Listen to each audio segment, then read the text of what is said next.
कोलकाता में आरजीकर अस्पताल में खूब भ्रष्टाचार। छापे के दौरान सीबीआई को अस्पताल से सबूत मिले हैं। यह भी सूत्रों के हवाले से बड़ी जानकारी निकलकर सामने आ रही है और सीबीआई के अधिकारी ने खुद यह बात कही थी कि खूब सबूत मिले हैं। भ्रष्टाचार मामले में दस्तावेज, डिजिटल सबूत मिले हैं। सीबीआई ने भ्रष्टाचार के मामले में 15 जगहों पर रेड की है। आरजीकर अस्पताल करप्शन का बहुत बड़ा अड्डा, यह भी एक बड़ी जानकारी निकलकर सामने आ रही है।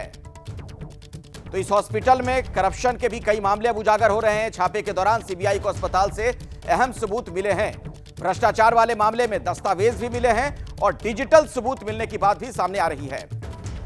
आइए वरुण जैन से जानते हैं इसी मामले में कि सीबीआई की तहकीकात कहां तक आगे बढ़ी। वरुण बताइए, और क्या कुछ सीबीआई को मिला है? देखिए, बिल्कुल भ्रष्टाचार के मामले को लेकर कल सीबीआई ने 15 लोकेशंस पर छापेमारी की थी। अस्पताल से लेकर संदीप घोष से लेकर देबाशीष जो कि उनके राइट हैंड है, और वो कंपनी और कई ऐसे लोग थे जिनके यहाँ पर छापेमारी करी। कई अहम दस्तावेज मिले हैं, कई डॉक्यूमेंट्स मिले हैं, क्योंकि ये सबको पता था कि किस तरीके से अस्पताल के अंदर धांधली चल रही थी, किस तरीके से जो टेंडर्स है उनकी प्रक्रियाएं गलत होती, गलत तरीके से अपनी चहेती कंपनियों को जो टेंडर्स है वो दे दिए जाते थे।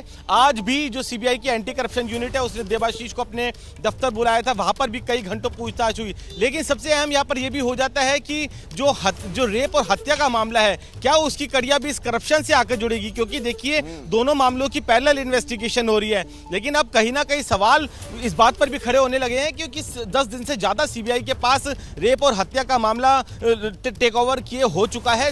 50 से ज्यादा लोगों के बयान दर्ज किए जा चुके हैं, कई लोगों के पॉलीग्राफिक टेस्ट हो चुके हैं। संदीप घोष का भी जो सेकेंड सेशन है वो चल रहा है। तो ऐसे में अभी तक सीबीआई की तरफ से भी सिर्फ एक ही गिरफ्तारी की गई है, वो है संजय रॉय की, जो गिरफ्तारी कोलकाता पुलिस ने की थी। तो अब देखना ये होगा किस तरीके से अब सीबीआई इस केस को आगे बढ़ाती है। हालांकि सीबीआई दर्शकों तक मैं पहुंचा दूं कि सीबीआई की पूछताछ जारी है और पॉलीग्राफ टेस्ट का आज दूसरा सेशन भी हुआ। संदीप का पॉलीग्राफ टेस्ट, संदीप घोष के ठिकानों पर भी सीबीआई ने रेड मारी है। संदीप के ठिकाने से भी कई सबूत मिले हैं।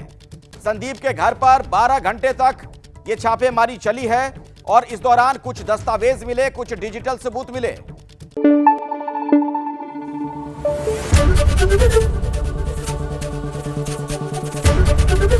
एबीपी न्यूज आपको रखे आगे।